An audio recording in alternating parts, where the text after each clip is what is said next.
Picture this. It's 40,000 years ago. You are not the apex predator. You are prey. The cold doesn't just bite, it kills. And in the blinding white of a snowstorm, something is hunting you.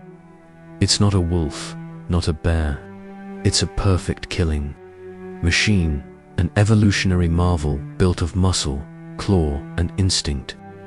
And it has one favorite item on the menu: us. This is the story of the Ice Age beast that didn't just compete with humans for food. It actively hunted us. And the terrifying truth is, we might not be here today if we hadn't learned how to fight. Back, when we think of the Ice Age, we think of mammoths. We think of woolly rhinos and saber-toothed cats.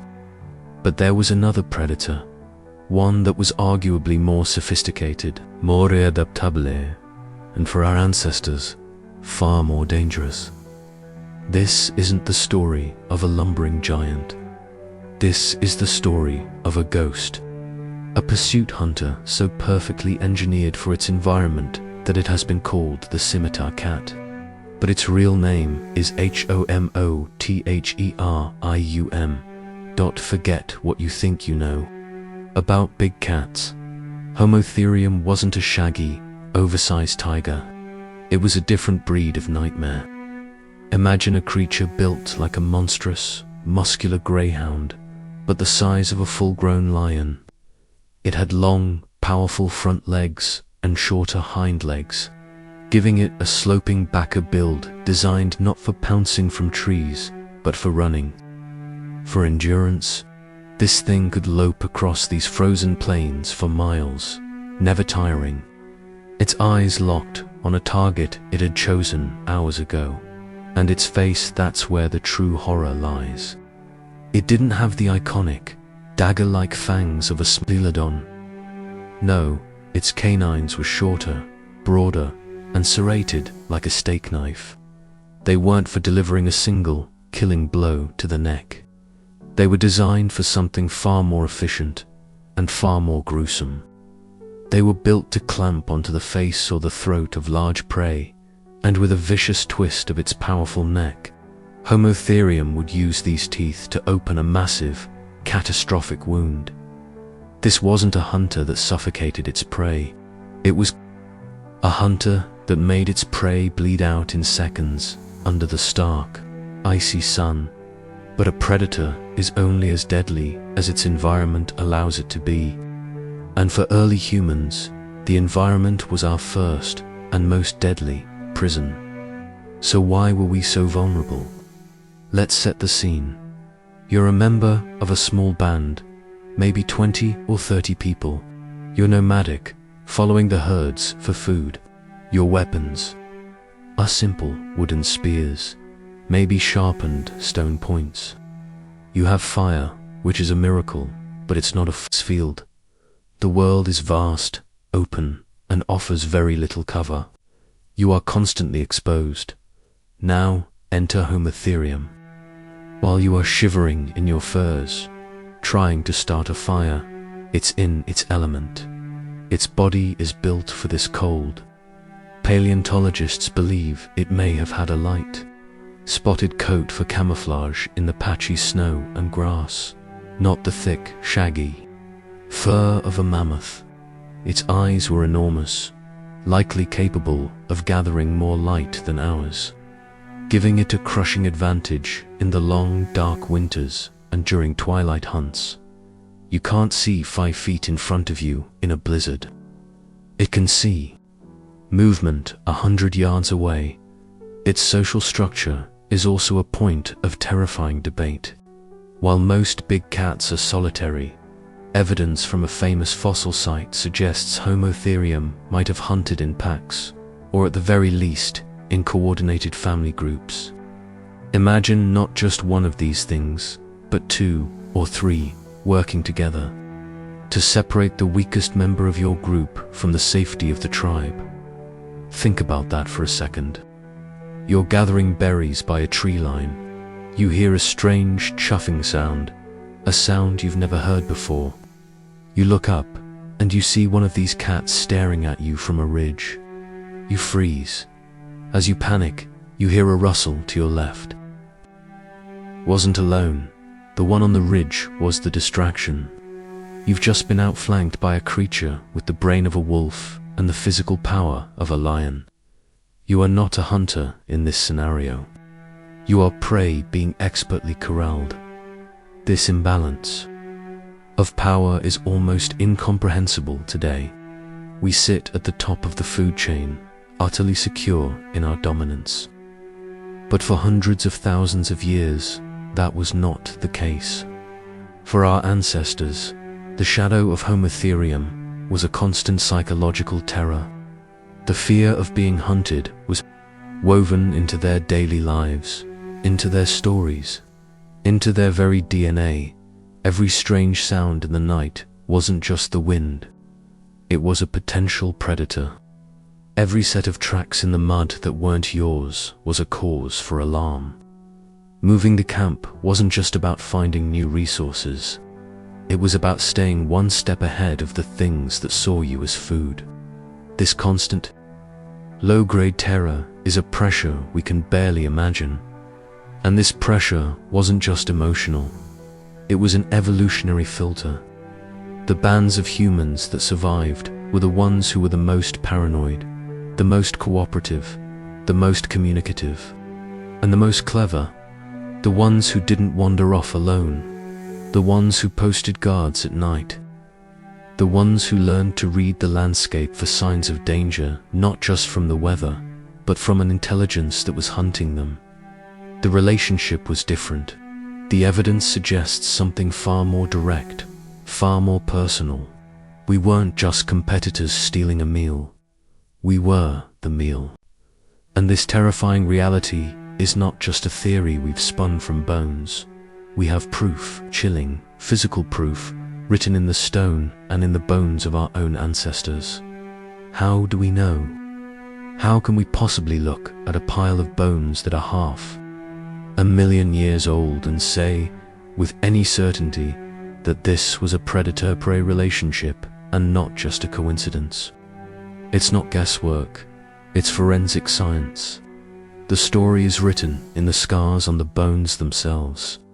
And the first piece of evidence is perhaps the most shocking of all. At a site in Spain, paleontologists unearthed the remains of a very early human species. Among these remains, they found something grim. The bones of these ancient people, including children, showed clear-cut marks, but not the kind of cut marks made by stone tools for butchering. These were different. These were the unmistakable gouges and punctures of large predator teeth, and mixed in with the human bones, the fossils of Homotherium. The conclusion was as inescapable as it was brutal. This wasn't a case of humans dying and then being scavenged. The placement and type of marks pointed to one thing: predation. These early humans had been hunted, killed, and dragged back to the lair. This cave was its larder, and we were on the menu. But this isn't the only crime scene. Across Europe and Asia, in caves that were once the dens of these scimitar-toothed cats, archaeologists have found piles of bones from young mammoths, prehistoric horses, and bison. This tells us about their preferred hunting strategy.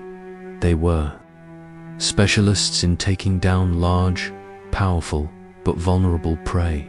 And what is a band of early humans, if not a group of large, intelligent, but tragically vulnerable animals?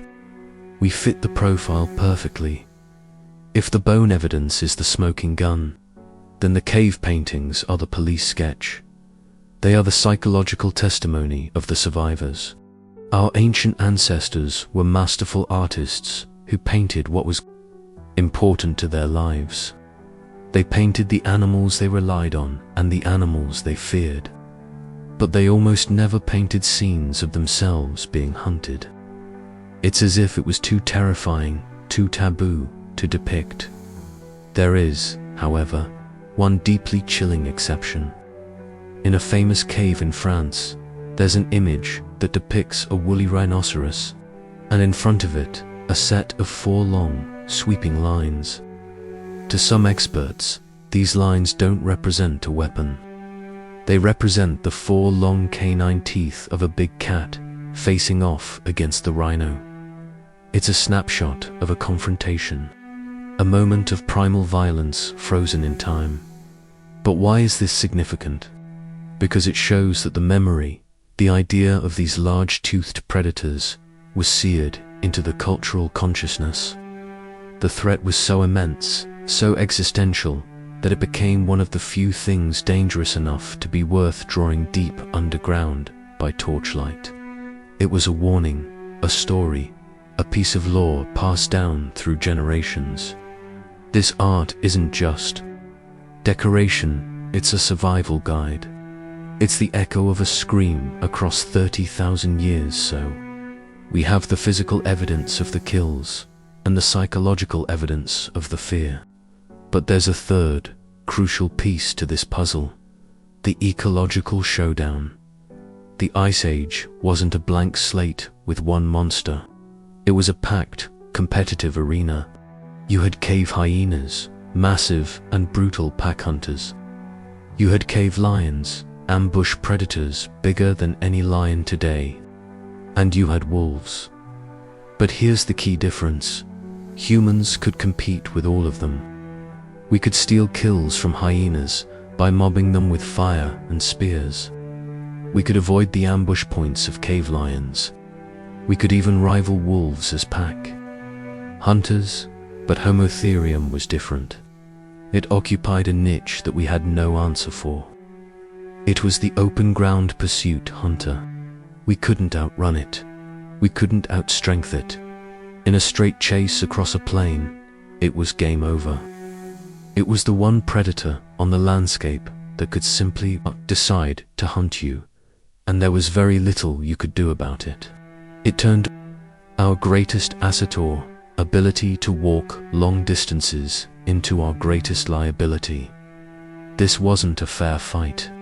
It was an evolutionary mismatch. For millennia, the equation was simple. See Homotherium die. This creature was a constant, selective pressure, a shadow that culled the slow, the weak, the inattentive, and the unlucky from our family trees. It was a force of nature that shaped us. But then, something changed. The equation flipped. So how? Do you beat the unbeatable? You don't outmuscle it. You don't outrun it. You outthink it. The war against Homotherium was humanity's first great arms race, and it forced us to innovate at a breakneck pace. Our survival depended on leveraging the one advantage we had that it couldn't match: our minds.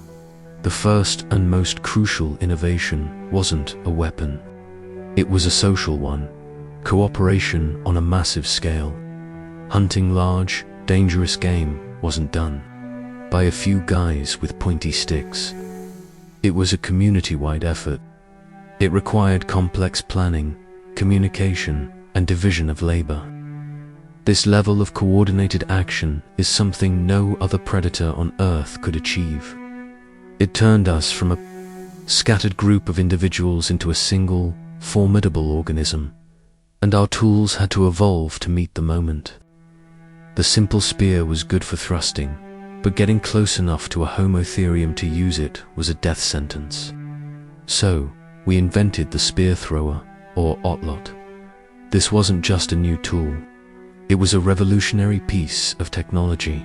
It acted as an extension of the arm, leveraging physics to throw a spear with exponentially more force and over a much greater distance. Imagine the shift in power.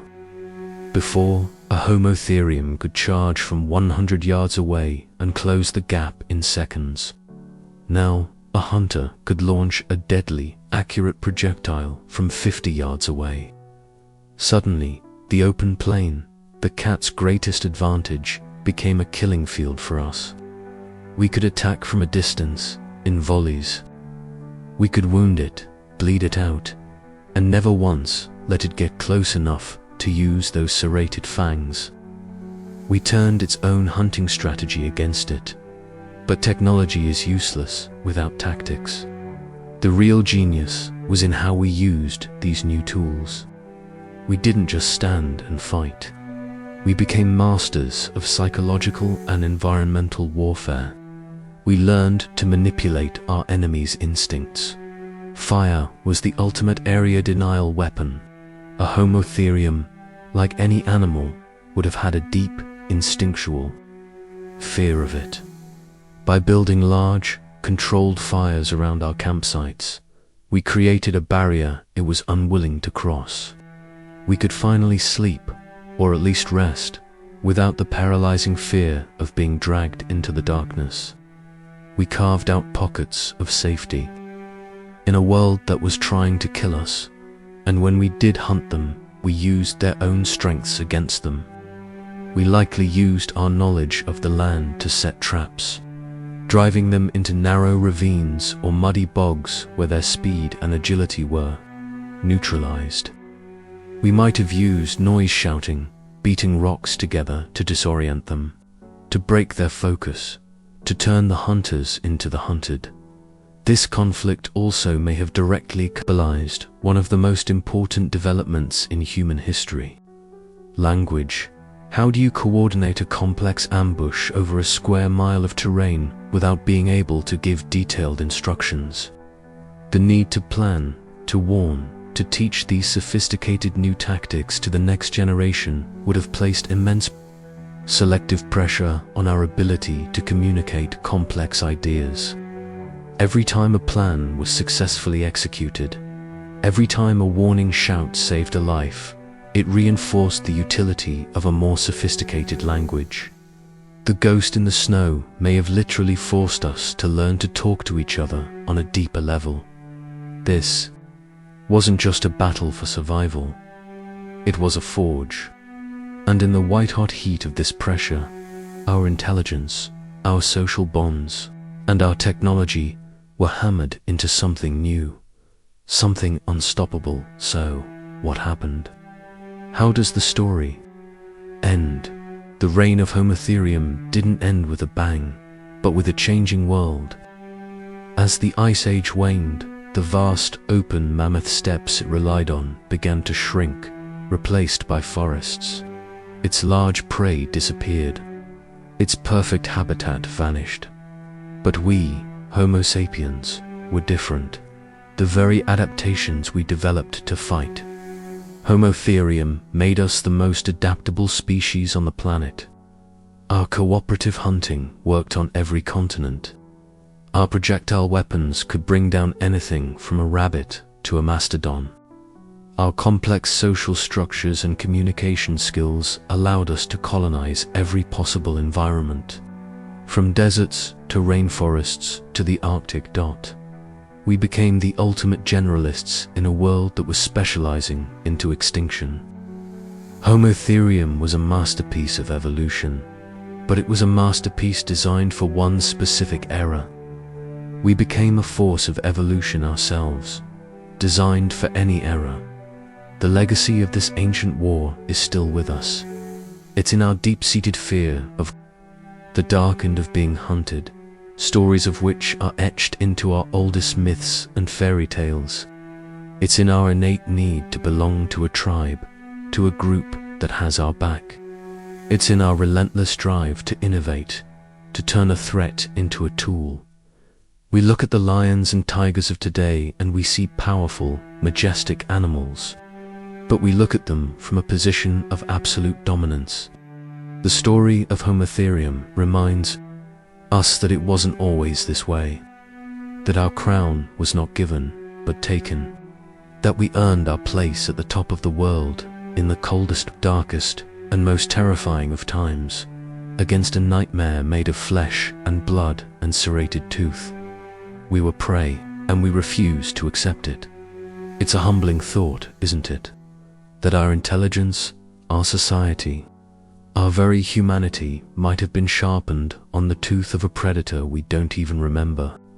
History is written by the victors, and we've largely forgotten the monsters we had to defeat to write it.